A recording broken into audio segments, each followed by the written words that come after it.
అమ్ము Chinnu wonder world. ఇది పిల్లల ప్రపంచం.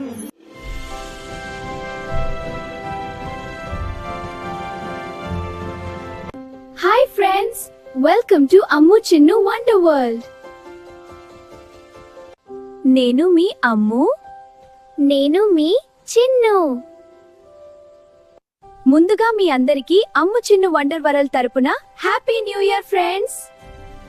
చెల్లి, ఈ న్యూ ఇయర్ లో మన ఫ్రెండ్స్ అందరినీ ఒక కొత్త ప్రపంచంలోకి తీసుకెళ్దామా? వావ్ అక్క, కొత్త ప్రపంచమా? అవును చెల్లి, పదా వెళ్దాం.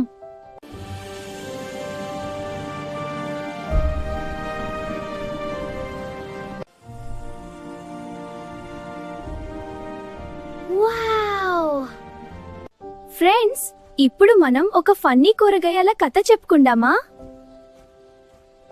ఇంకా ఎందుకు ఆలస్యం, పదండి త్వరగా వెళ్దాం కథలోకి. అనగనగా అనగనగా ఉల్లిపాయంత ఊళ్ళో ఒక గుమ్మడికాయంత గుడిసుందంట. ఆ గుడిసెలో మునక్కాడంత ముసలమ్మ ఉండేదంట.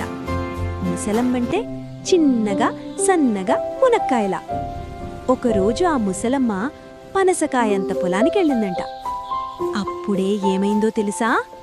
దారిలో వంకాయంత వజ్రం దొరికిందంట. ఆ వంకాయంత వజ్రం మెరిసిపోయిందంట. ఆ వంకాయంత వజ్రాన్ని బీరకాయంత బీరువాలో పెట్టి తాటికాయంత తాళం వేసిందంట. టక్! కానీ ఇదంతా కిటికీలోంచి దొండకాయంత దొంగోడు చూశాడంట. ముసలమ్మ మళ్లీ పొలానికి వెళ్ళగానే ఆ దొండకాయంత దొంగోడు సొరకాయంత సుత్తితో టక్ టక్ తాటికాయంత తాళం బద్దలు కొట్టి వంకాయంత వజ్రం దొంగిలించేశాడంట.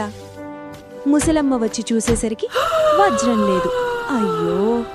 అప్పుడు ములక్కాడంత పొట్లకాయంత పోలీస్కి కంప్లైంట్ చేసిందంట. పొట్లకాయంత పోలీస్ లవంగమంత లాఠీ పట్టుకుని జీడిపప్పంత జీపు వేసుకుని ఆనపకాయంత అడవిలో దాక్కున్న దొండకాయంత దొంగను పట్టుకుని జామకాయంత జైలులో వేశాడంట. ఆ జామకాయంత జైలుకి కాకరకాయంత కన్నం ఉందంట. ఇంకేముంది, కాకరకాయంత కన్నంలోంచి దొండకాయంత దొంగ పారిపోయాడు. చాలా బాగుంది కడు స్టోరీ. ఇది మాకు మా అమ్మ చెప్పింది.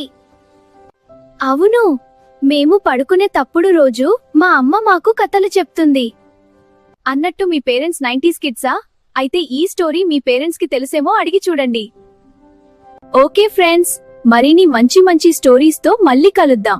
Bye bye.